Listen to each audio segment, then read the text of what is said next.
Alors je viens de rentrer dans le laboratoire de Nikola Tesla. Donc attendez, on va essayer de trouver un peu de lumière. C'est sombre. Je vais tourner ce truc-là. Et voilà, donc normalement, voilà, c'est très bien. Donc voilà. Alors les ampoules clignotent sans avoir besoin de fil, c'est assez impressionnant. En fait, elles récupèrent juste l'énergie des différents éclairs qu'on peut voir un peu plus loin dans le laboratoire, qui activent des fréquences particulières. Donc, je pense que là, je passe à côté, donc je pense que vous les entendez. C'est assez impressionnant. Donc, bienvenue dans le laboratoire de Nikola Tesla.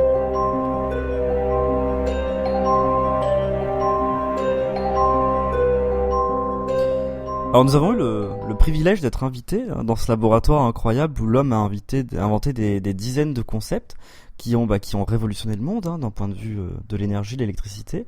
Il est né en 1856 dans l'Empire d'Autriche, donc c'est la Croatie actuelle, et à 28 ans, en 1884, il immigre aux États-Unis. Donc c'est là qu'il rencontre Thomas Edison, avec qui il collaborera avant que les deux hommes deviennent des rivaux, dont on connaît la légende. Donc c'est ici la salle principale de son laboratoire. Donc c'est une sorte de hangar, un très grand hangar. On peut voir aligné contre les murs des dizaines de bobines qui crépitent pour éclairer et alimenter cette pièce. Donc on les appelle des bobines Tesla d'ailleurs. Donc on va s'approcher en faisant attention. On peut vraiment sentir l'électricité dans l'air. D'ailleurs j'ai les cheveux qui se dressent. Donc ce sont de gros cylindres entourés d'une bobine de cuivre, et à l'intérieur c'est des aimants qui se déplacent verticalement, et en faisant varier le champ magnétique, il crée comme ça de l'énergie. Et du coup on peut accorder chacune de ces bobines par résonance. L'énergie électromagnétique passe de l'une à l'autre de façon sans contact. Mais bon, il faut faire attention parce que les arcs électriques peuvent vraiment être dangereux. En réalité, la première fois qu'il l'utilisa, il généra des éclairs vraiment de gros éclairs qui firent sauter les génératrices de la centrale de Colorado Springs. Donc vraiment quelque chose d'important. Tesla fut le premier à déposer le brevet de ses machines, qui sont encore très utilisées même aujourd'hui. Il faut dire que l'homme fut très prolifique, et que sa mémoire photographique lui permet très jeune de se distinguer et de faire de brillantes études. Bien qu'elles se passèrent de façon un peu compliquée, il dut terminer 2 années de programme en une seule, sa bourse fut réduite, et c'est d'ailleurs la raison pour laquelle il quitta le pays pour les États-Unis. Et c'est là qu'il rencontrera donc Thomas Edison, et que les deux hommes collaborèrent. Alors en effet, Edison était en fait responsable de la distribution d'électricité de la ville de New York, donc c'est sa compagnie qui gérait ça, et lui avait proposé sa technologie de courant continu. Mais il y a eu de nombreux problèmes quand même, beaucoup de pannes, d'accidents, des incendies, et Tesla, qui venait d'arriver, chercha donc à trouver une solution alternative, si je puis dire, et créa donc le courant alternatif, s'opposant au courant continu d'Edison, et débutant de la même façon cette brouille célèbre entre les deux hommes très narcissiques. En particulier, Edison proposa $50,000 à Tesla s'il parvenait à faire fonctionner un prototype, et quand il y parvint, Edison refusa de le payer. Il dit à Tesla qu'il n'avait pas compris son humour américain. C'est ainsi que les deux hommes se brouillèrent définitivement.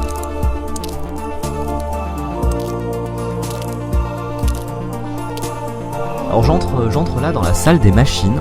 Donc c'est une grande pièce entièrement en pierre. Tous les murs sont de pierre, sans doute pour garder la fraîcheur, j'imagine. Donc il y a des chaudières, d'autres choses dont je ne connais pas l'utilité. Puis alors regardez, c'est assez incroyable. C'est d'ici que part en fait son métro personnel, qui permettait de s'amener d'un point à l'autre de son laboratoire. Donc regardez, entrons.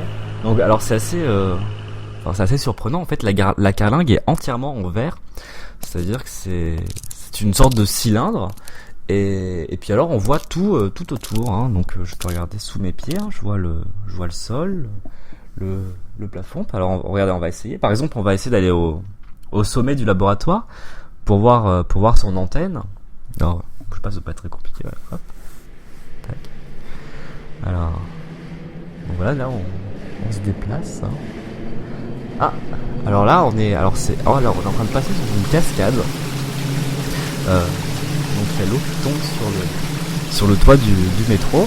Et sous mes pieds, c'est une sorte de lac, hein, j'ai l'impression, dans lequel on aperçoit des bancs de poissons. Donc, regardez là, il y a des dizaines de poissons qui sont jaunes et bleus qui sont traversés. C'est assez incroyable. Enfin, surtout qu'il fait grand jour là, donc c'est assez surprenant parce qu'on est encore à l'intérieur. Mais grâce à toute l'énergie que Tesla parvient à produire, on a beau être dans son laboratoire, on a l'impression d'être dehors et que le soleil est un soleil d'été. C'est assez incroyable. Donc, hop, regardez là. On sort, on vient d'arriver. Donc l'antenne de Nikola Tesla. Hein, donc là, ici, il pleut constamment. Pour le coup, au-dessus de ce laboratoire, il y a de gros nuages et des éclairs un peu partout. En fait, c'est parce que il a besoin de l'énergie des éclairs pour alimenter cette antenne radio. Hein, c'est ce qui s'appelle la résonance Schumann, qui est un des phénomènes qu'il a étudié assez tôt. En fait, parce que l'espace entre la Terre, c'est-à-dire là où on marche, et l'ionosphère, et en fait forme une immense cavité dans laquelle on peut conduire des ondes, et en particulier de l'énergie. Et cette cavité-là est alimentée par les éclairs. C'est-à-dire que c'est les éclairs qui permettent d'utiliser cette cavité-là comme une transmission d'énergie. Donc c'était un des grands projets de Tesla d'offrir de l'énergie gratuite à tout le monde. Il avait remarqué que le monde était séparé en deux types de personnes, hein, ceux qui avaient accès à l'électricité et ceux qui ne l'avaient pas. Hein. Simplement, on est au début du XXe siècle, hein, fin du XIXe, et c'était un des grands projets en effet de Tesla, mais en fait il a remarqué assez vite que cette fameuse cavité dans laquelle la résonance Schumann apparaissait, en fait fonctionnait sur la même longueur d'onde que les ondes du cerveau, la même fréquence en fait, autour de 6 Hz. 6 Hz, c'est la fréquence pour laquelle le cerveau, les êtres humains et tous les êtres vivants en fait fonctionnent, et interagir avec cette fréquence-là pouvait avoir des conséquences. Et c'est une des premières fois où Tesla du coup s'inquiéta des conséquences de son invention sur l'humanité. Mais en tout cas, ce projet, c'est vraiment la base de la radio, c'est-à-dire que Tesla est le père de la radio. Et d'ailleurs, il construit sa fameuse tour, hein, la tour Wardenclyffe, grâce au financement de JP Morgan, qui était un riche financier de New York. Mais il se fait un peu damer le pion par Guglielmo Marconi quand il réussit avant lui la première transmission transatlantique. Et du coup, ces investisseurs se retirent progressivement, le laissant avec sa tour. Mais alors regardez, si on essaie de l'activer, elle est encore en état. Hein. On peut écouter les chansons favorites de Tesla, hein, conserver tout ce temps.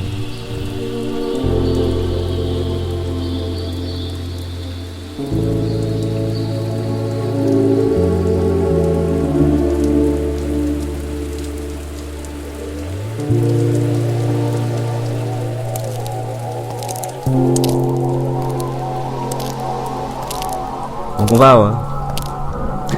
on va se diriger au sous-sol, donc on va prendre l'ascenseur, où il entreposait le sous-sol, où il entreposait ses inventions les plus dangereuses, selon lui.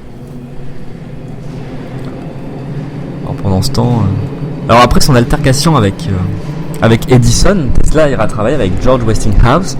Hein, donc c'est la Westinghouse Electric Company qui permettra au courant alternatif de Tesla d'être développé dans New York, hein, malgré les attaques de l'Edison General Electric Company, la société de Thomas Edison.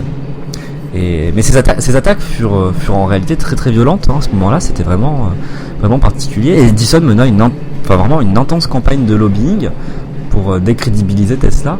Hein, par exemple, il électrocuta des animaux quand même en utilisant le courant alternatif pour montrer aux gens à quel point c'était quelque chose de dangereux. Hein, et d'ailleurs même la première fois qu'on électrocuta quelqu'un, ce fut avec une chaise électrique qui se basait sur la technologie du courant alternatif. Donc on peut dire qu'involontairement, c'est Tesla qui a inventé la chaise électrique et la méthode d'exécution qui va avec. Et Edison a même essayé d'introduire à ce moment-là le terme Westinghouse plutôt qu'électrocuté, du nom de George Westinghouse, le partenaire de Tesla. Bon, ça, il a pas réussi, mais pour vous dire à quel point la concurrence était vraiment sans foi ni loi.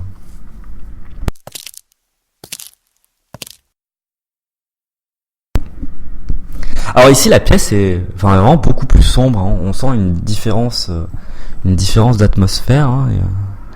Il y a presque de l'écho tellement c'est grand, c'est humide. Les murs suintent un petit peu. Les ampoules clignotent vraiment très faiblement. Il y a peu d'énergie, mais on doit être à peu près à 5 km sous terre ici.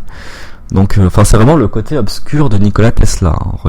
Alors là, regardez, c'est le fameux rayon de la mort dont on a beaucoup parlé, qu'il a inventé et qui a été gardé secret jusqu'à maintenant, puisqu'il avait refusé qu'on l'utilisât. En fait, c'est une immense machine. Alors, regardez, il y a une espèce de tube là qui permet d'envoyer les faisceaux. Et il disait que c'était capable de détruire une flotte de 10 000 avions ennemis à une distance de 300 km. Donc vraiment quelque chose de dangereux. Et le principe, c'est qu'en fait, ce canon-là, il va projeter des particules très légères, mais vraiment à très très grande vitesse, car elles vont être soumises à une tension qui vont leur donner de l'énergie et du coup une vitesse. Et du coup, elles n'ont pas besoin d'être lourdes pour faire beaucoup de dégâts. Et si vous en lancez plusieurs, c'est-à-dire un faisceau de particules en même temps, ça peut vraiment être dévastateur. Et en fait, c'était une de ces parties sombres de l'inventeur, parce qu'il a travaillé sur des armes qui sont aujourd'hui classées secret défense. Donc, et s'il voulait la paix, il savait aussi que ces inventions pouvaient anéantir une bonne partie de l'humanité si elles tombaient entre de mauvaises mains. Donc, c'était un homme torturé. Il avait beau être un inventeur de génie, d'ailleurs, il défendait parfois des positions extrêmes. En particulier, il était pour l'eugénisme, et c'était un conservateur vraiment virulent, et notamment sur la place des femmes. Et des brochures de journaux d'époque indiquent qu'il était contre en fait toute cette émancipation qui est en train de se produire avec le droit de vote aussi. Il avait vraiment peur que l'homme soit relégué de sa place dominante. Mais peut-être parce que, il n'a jamais vraiment été heureux en amour, et il disait une de ses phrases célèbres. En fait, les inventeurs n'ont pas de temps pour la vie conjugale. Alors peut-être que ça explique son aversion pour les femmes. Mais en tout cas, aussi brillant était-il, il avait aussi ses imperfections.